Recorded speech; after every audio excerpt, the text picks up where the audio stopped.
Definitely not racist. What's up, everybody, and welcome back to another episode of DT Podcast. How's everybody doing today? Back again with Bert Green. Sir Bert, how are you doing, my friend?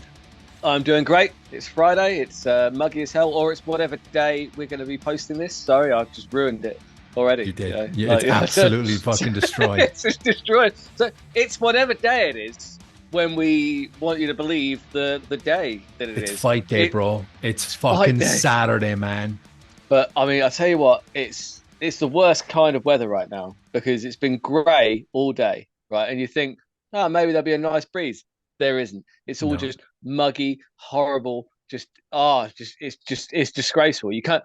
There's no sunshine, but it's just the worst kind of heat. It's the kind of heat that makes me just sad to be alive. But I think that's got a lot to do with the invasion of the UK to Ireland. You know, you guys try to take over, and it's just God's way of saying, you know, enjoy your summer months now, and fuck you guys, you know, kind of thing. I don't even know what we wanted. Like, what do we even want? It's just green, bro. I don't know. Yeah. Keep your shitty island, bro. Bert, dude, it is a fucking pleasure to have you back. I always love talking to you about fights. We have UFC 291, dude. There are only two genders, but we've got a sick fucking card ahead of us tonight, man. Yeah. We got Dustin Poirier versus Justin Gaethje in with the BMF title, man. The BMF title is back up again. Excuse me, man. What are you doing? I thought you were going in another direction when you said there's only two genders, but there are 291 numbered UFC events. Well, there are 291 numbered events, but there are only 290 events. Thank you, John Jones. Yes, I was about to say, because wasn't that the one that Dan Henderson pulled out? Yep. Through injury, and he wouldn't fight Chael. Yeah. And then they made him fight Chael anyway. Yeah. And Chael was the closest to ever becoming the champion off the back of John Jones. Yeah. Because Chael Sonnen broke John Jones, technically. He broke him. If that had gone another round, then Chael Sonnen would be the champion. True or false? Absolutely true.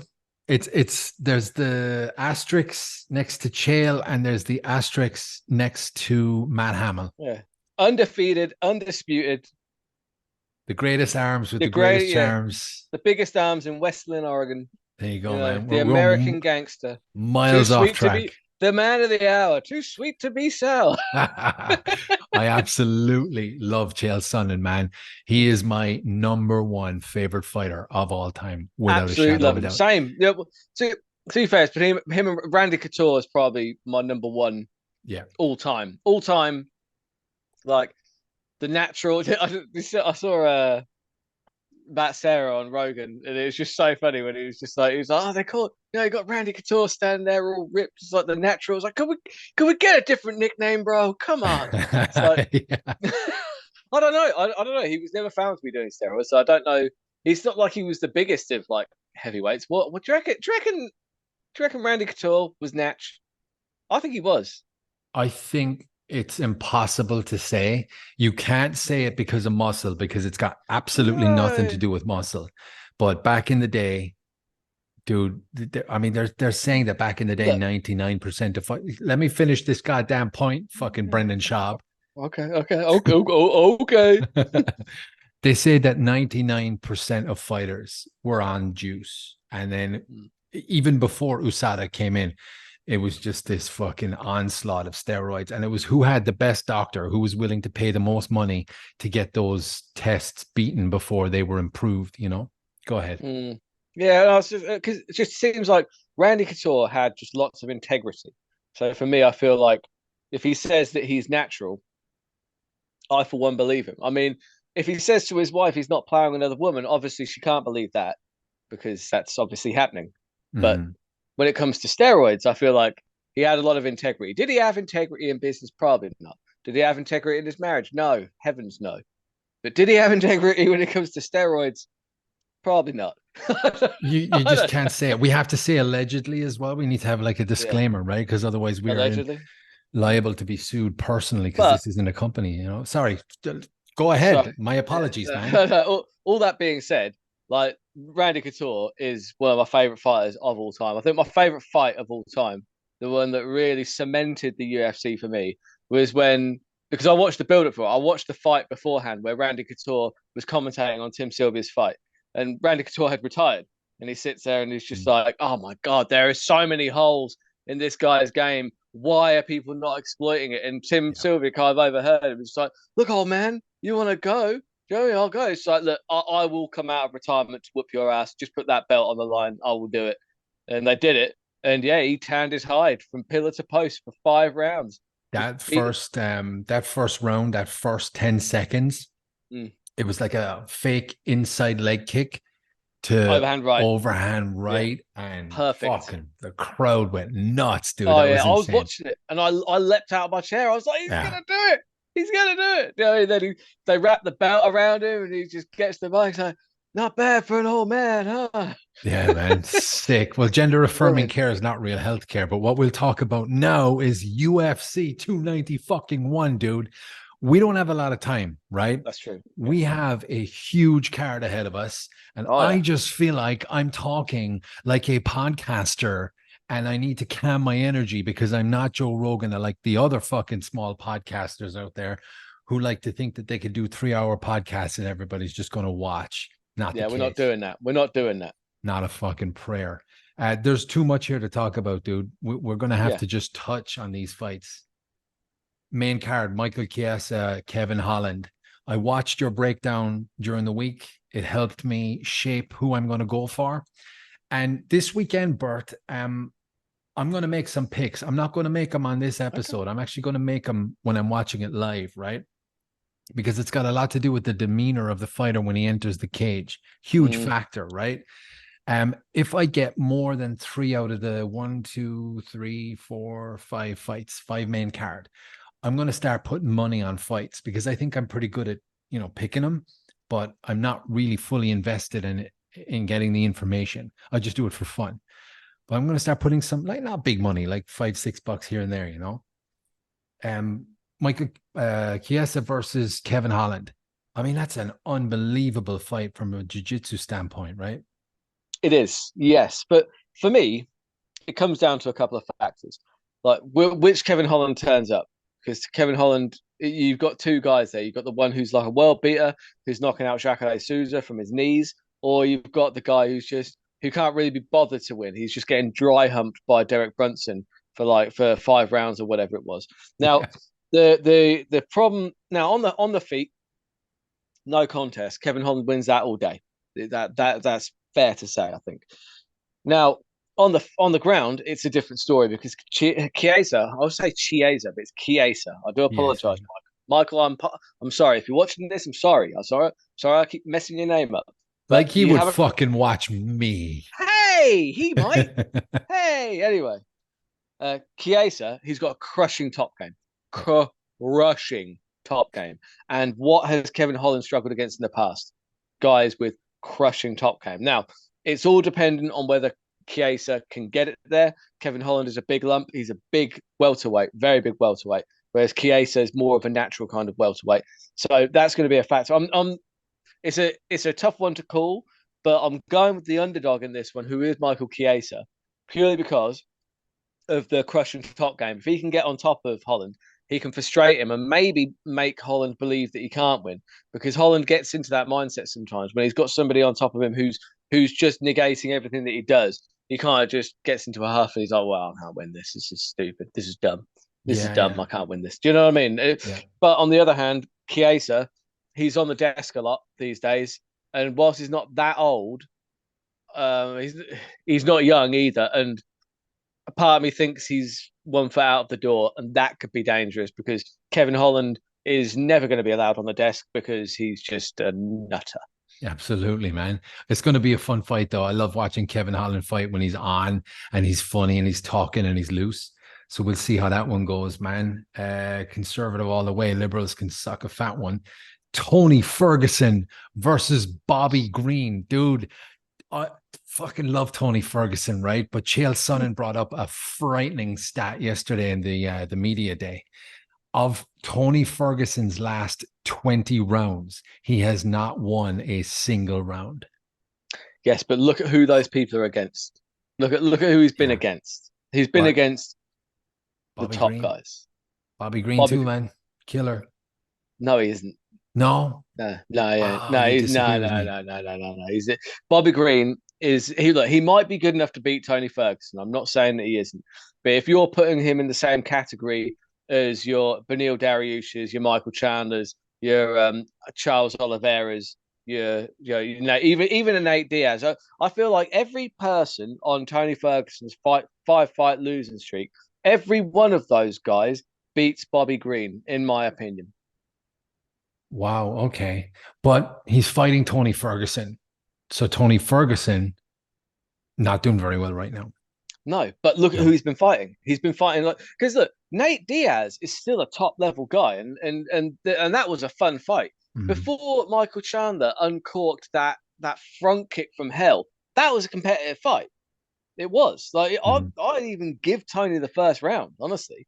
So Mhm. I think I don't know. It was a close round.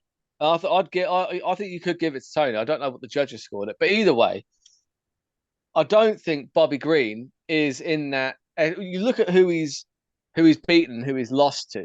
Do you know what I mean? It's like his last fight. He was having a back and forth fight standing up with Jared Gordon. Jared Gordon's not got the best stand up in the world. Do you know what I mean? It took a headbutt Yeah. to get him down. It was just Yeah, lovely essentially, headbutt. yeah. Look, when Bobby Green's allowed to headbutt, he's deadly. But I just see these two guys' demeanor in the presser, and I'm like, I think I think it's time for Tony to hang it up. Nah, No, you don't no, think no, so? no. Tony A lot of Ferguson, brain, lot of brain trauma in the last fucking four fights. what else is he gonna do? Issues in his personal life with like the What whole, else is he gonna do? I don't know, man. He I, went I back. think He enrolled in college, right? Stanford University. he should fight for as long as possible, dude. What's he gonna do otherwise? Brain trauma, dude. Fuck, I don't know, I man. don't. I wouldn't want him to be a brain trauma surgeon. I don't know why you keep saying that he should be. It's Ah, it's okay. awkward as fuck though when you see like one of the scariest fights. I was going to talk about this earlier, later. Sorry. One of the scariest fights I've ever seen was during the pandemic, Tony Ferguson versus Justin Gaethje. When you have no crowd and you Yeah. have the microphones and you hear exactly what Tony Ferguson was going through when all those Mm. shots were landing. Jesus Christ, dude. I wouldn't wish that on Oh, it's anyone I don't horrible. like. Horrible, man. Horrible. But nonetheless, let's go, Brandon. We've got the nicest motherfucker in the game, Stephen Wonderboy Thompson versus Michel Pereira. Michel has missed weight. I saw that just before we clicked on. I believe it's Pereira. Pereira because he's Brazilian, right? But no, not necessarily because Alex Pereira is Pereira, not Pereira, whereas Okay. my Michel Pereira is Pereira. Okay. Well, my name is not Dave Keane either. It's Dahiogo Kahan. Like we can go semantically. You see, Dave Keane is my slave name given to me when the British came and took over our country for a little bit. But when we Yeah, that's fair. fought, that's that kind of rebellious nature that we have in it. But I don't know where these guys are going.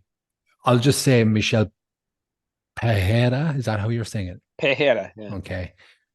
Just I don't know, dude. I think Stephen Wonderboy Thompson is a killer, but this monkey-like style that this Michelle dude just he jumps off cages and he's doing spinning shit and like to jump into someone's guard like with a somersault. The new kids are kind of taking over, and I just don't see Stephen Thompson winning this fight. Oh, I wouldn't call Pereira a kid. Look at him; he looks at least 50. No, I don't care what they've got him billed as. I think they've got him billed as like 32, but that's a hard 32, man. Look at the state of him. It's the beard, I guess. I don't know, man. No, it's the fact that it's a fake passport and he's clearly 55. I don't know, dude. How do you see the fight going? Well, for me, this one's interesting. Stephen Wonderboy Thompson, you're right. He's an absolute killer. If people fight his fight, Kevin Holland fought his fight and got battered.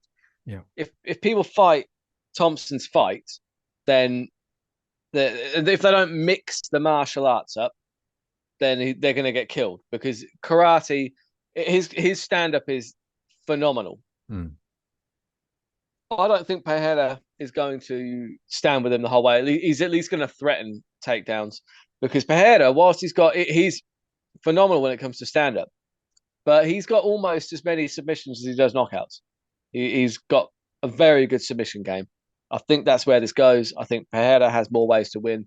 I see a submission for Pereira. A submission. That's interesting. Mm. See those two guys on the ground. I think, yeah. You're getting excellent odds on that, by the way. Just FYI. Yeah, I think you're getting like 12-1 on that. 12-1. Well, that just proves my point. I just think these new guys, not new guys as in age wise, but we know Stephen Thompson more than we know in the octagon, Michel Pereira, and just their resume alone. I mean, I know Stephen's been through the fires, but this new guy, in my opinion, I just call him a new guy.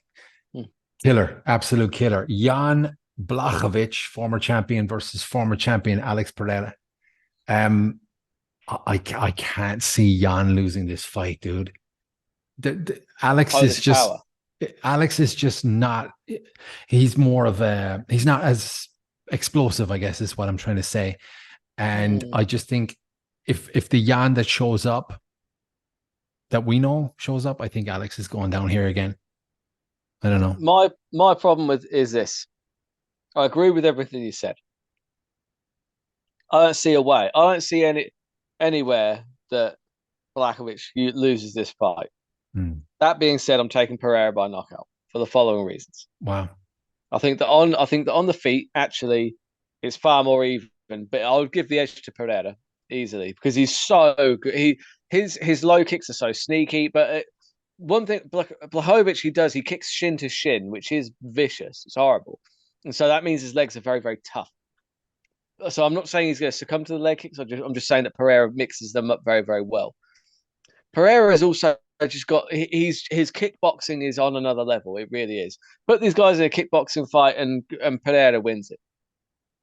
And every fight starts on the feet. Also, like Blachowicz, he looked pretty good against Ankalaev. But I thought Ankalaev. I don't really rate Ankalaev. That people really love off Ankalaev, but I don't get it. I don't see a standout performance from Ankalaev where I thought, wow, that was brilliant. So when Jan, I thought Jan won that. FYI, I don't think it was a draw. I think Jan won it, but I think that Pereira probably beats Ankalaev. Honestly, I do. And he's a huge guy. He's so strong. He hits so hard. He's made out of steel wire.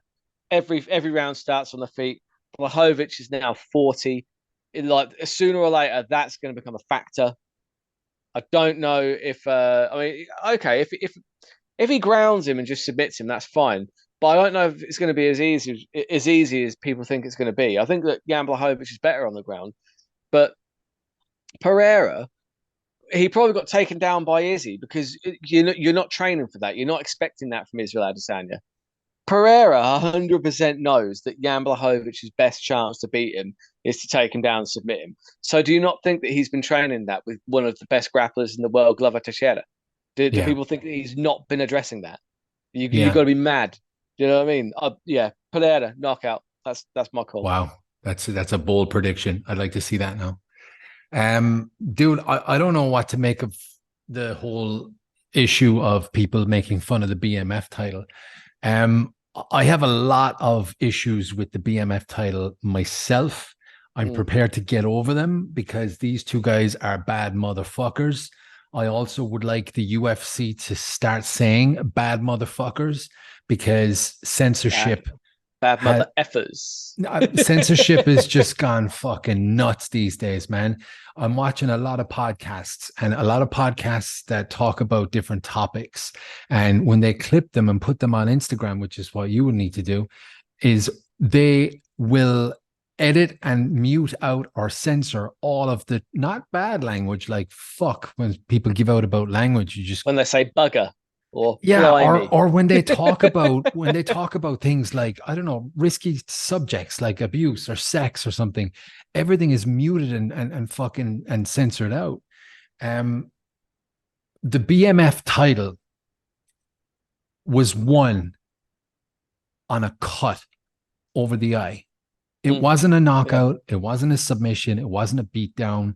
It was a doctor stoppage because of a cut over the eye. A big deal was made about this fight, right? They had The Rock in there. And Jorge Masvidal won the BMF title because of a cut over Nate Diaz's eye. I don't understand how that can be a fucking thing. But we know for a fact that this is going to be an unbelievable fight at the weekend for the main event. Dustin Poirier versus Justin Gaethje. I want it to be an awesome fight. If it's an awesome fight, both are going to sustain brain trauma, right? And a lot of head injuries and cuts and scrapes and bruises. I don't see Justin beating Dustin in this fight. Dustin Poirier, TKO. Okay. Oh, we disagree on this one as well. Ooh, lovely. For a couple of reasons. Number one, the BMF belt. I don't think these are the right guys to have for a BMF belt. Okay. Controversial, I know. Very, because they're awesome. They are awesome, but they're too nice. They're not about it.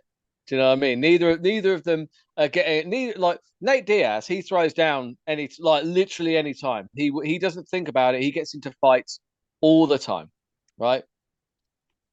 Like Masvidal, same thing. He's a nutter. Like the BMF belt should be for a couple of like these guys, fantastic fighters in that octagon. Like they're two of the most brawlingest, like brilliant fighters we've ever seen. I'm not disputing that part at all. But the BMF belt is about something more than that, and it's about the character of these guys. These guys are given to charities. They're about going and like going to the soup kitchen, helping out the homeless. Like Justin Gaethje's like coaching kids, like like wrestling, things like that. That's not a BMF thing. The BMF should be for a couple of guys that are going to pull out a switchblade at some point. That's what the BMF belt should be for. This ain't that, right? This is going to be a tremendous fight. This ain't that. Yeah. Yeah, good point, man. They're very nice guys. Dustin has this fucking charity that's making a lot of money every fucking time he, puts out a post. Justin Gaethje, a really cool dude in his interviews, man. Calls out Brendan Schaub to his face as well. I love that one. Yeah, I missed that. You missed that. What was Brendan Schaub's Food Truck Diaries, I think? Yeah. He used to do the Food Truck Diaries. He sat down with the fighters, gave them food and interviewed them. And Brendan said something about throwing caution to the wind and being reckless, and that's your style. And then Justin called him out and said, I'm surprised to hear that from someone like you because you've been in there. It drives me crazy hearing it from the media and the reporters who've never done it in their life. But when I hear it from someone like you and really fucking call them out, it was super awkward. I'll send it to you later. No, but what would Gaethje say his fighting style is? Well, that's the thing. It is, but I don't know if he likes addressing the truth in that sense. Well, if he doesn't like it, stop fighting like that. Very reckless, Yeah. But go ahead. So yeah, I was going to say, so I got sidetracked by my first point was I disagree. I don't think it should be for the BMF belt, but I feel like it should be something. Anyway, I do think that Gaethje wins this fight because the first fight I watched back not too long ago. Now I know that both of them has come a long way since then, but I believe that Gaethje has made the biggest strides because of his partnership with Trevor Whitman. Trevor Whitman as a striking coach has really refined Gaethje from this reckless chaos into this measured chaos that's so scary because he just takes a little bit off each punch. It was round 4 where Gaethje really started to fade, and that's when he got put away by Poirier. I'm not saying that he gassed, but he definitely was not the same fighter he was. And obviously sustained a lot of damage as well. There are a lot of factors, but I do believe that the smarter, more measured Gaethje alongside Trevor Whitman is the recipe for disaster for Dustin Poirier. I am taking a late knockout. Solid. Dude, I'm going to watch this card. I'm going to get up. I'm going to watch it live. It's in Utah. So I think it's at stupid o'clock in the morning. I'm gonna go to bed early and set my alarm and get up and watch it because I'm too old now to fucking have a Red Bull at midnight and stay up all night and waste Sunday, you know? I'm having a barbecue tomorrow, so I am definitely not going to be staying up to watch it because I'm going to get up in the. Yeah, I'm Okay. I'm gonna have a few beers. I'm gonna drink. I'm gonna eat a lot of meat, and I'm gonna probably be asleep by 10:30. Beautiful. Like a fucking true gentleman, man. Yeah, man. Fuck that vegan shit. 9/11 was an inside job. Bert, I absolutely love talking about this shit with you, man. It gets me so excited for the fight, but not in a crazy way. To actually sit and watch the fights live, knowing that it's just going to be an awesome card, dude. I'm very excited. And Same. in real time, I would love to do like a fight companion, but it, 100%. Yeah. it's just too fucking late to do it It's here, too you know? late. Yeah, I very rarely stay up and watch fight cards anymore. I just don't. I mean, I was at the London event live last week. That was tremendous. That's That right. Tell me was, about that. oh my goodness. It was the, I forgot how much I love watching it live. I got myself an awesome t-shirt. I was really buzzing about it on my podcast. I was like, yeah, it's like the old school fight poster t-shirt. It's real nice. Yeah, It'll fit into a medium as well. Perfect. And lovely. yeah, so it was just the atmosphere. Like with the where was we were right at the back, right at the back. Literally, you couldn't get any further back. But there isn't really a bad seat in the house because you could, like in a 20,000 seat stadium, you can still see everything that's going on. Do you know what I mean? The sort of like the Aspinall fight was perfect. I mean, how do you stop that dude?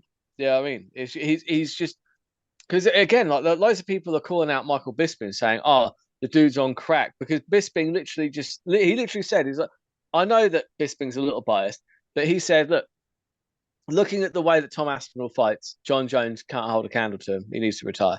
And it's like, and right, that might sound crazy, but Jesus no, Christ. but at heavyweight, what have we seen of John Jones? We've seen him beat a Cyril Gahn in the way that was the easiest way possible, right? What is the easiest route to beat Tom Aspinall?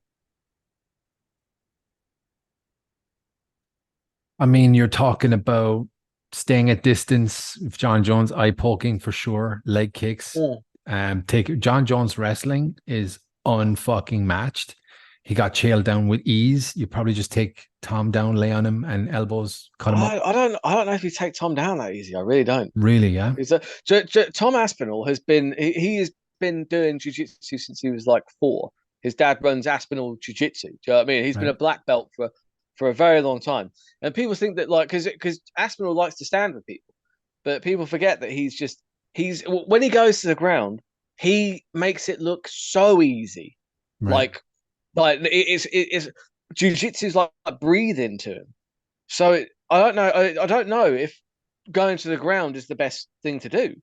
I don't know how good he is off his back, but he certainly knows how to stop a takedown, and he certainly knows how to sweep and how to mitigate the damage from the ground.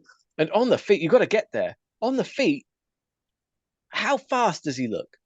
He looks Yeah. because right because he was like, oh, who has he beat? Who has he beat? It's like number one, he's beat Volkov, who that was scary. That was a scary performance. Join like Volkov's a problem for anybody. Going, he beat Spivak. He beat Spivak with ease. Spivak is in a number one contender title eliminator effectively against Cyril Gahn. Yeah. Do you know what I mean? That's how much hype they're putting on Sergey Spivak. Tom's already beaten him. People say, oh yeah, fucking like, oh, but he's got 2 losses on his record already. It's like, yeah, but in the heavyweight division, you're going to get losses. That's going to happen. People are very quick to say, oh, Pavlovich is he would destroy Tom Aspinall. Maybe, maybe not. Pavlovich got owned by a 40-year-old Alistair Overeem. Got knocked out. Got beaten. Got the crap kicked out of it. True. Yeah. That Yeah. happened. But Crazy. who in the UFC have we seen do anything to Tom Aspinall so far? True, but it's who shows up on the night, dude. You know, I still have nightmares about Amanda Nunes versus that Venezuela one. What's her name? Oh, Juliana Pena. Juliana Good Lord. Pena. That was Oh, tough because she's such a fucking twat. she's But a peach, isn't she? Her and Molly. I tell you what, it's not. It's kind of hard to feel bad for fighters when they're so disrespectful yeah, in the build up. and then they get humbled, and people are like, "Oh, stop piling on Molly." It's like, no, she talks a lot of shit. She asked for this, basically. Do you know what I Yeah, mean? man.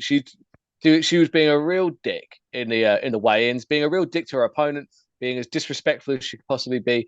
Because honestly, she probably is a little bit of a dick, and I don't know her, but like she just comes across as that. But she just does. I'm sure, like to her friends and that, she's great, but like when she's just being a knobhead to people, it's like, no, you're just a knobhead. And and she's just not got the. And I called that as well. Like, go back to my videos. I called that a mile off. Molly Yeah. McCann was the favorite as well.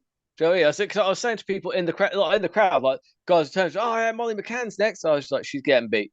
They're like, no, she's fighting a can. I was like, she's not fighting a can. She's fighting an elite level Brazilian Jiu-Jitsu like wizard. She's getting beat. It's happening. For real, man. Speaking of Molly, dude, I got to get out of here. Oh, that's good. Thank you That's very much good. for joining me, Bert. Check out Bert's links in the description. Check out his stuff, Bert. I get all of my information from this guy. An absolute pleasure to speak with you, man. Enjoy the fights you, of the man. weekend. Thank you. You too. Take care. Peace. Rock and roll.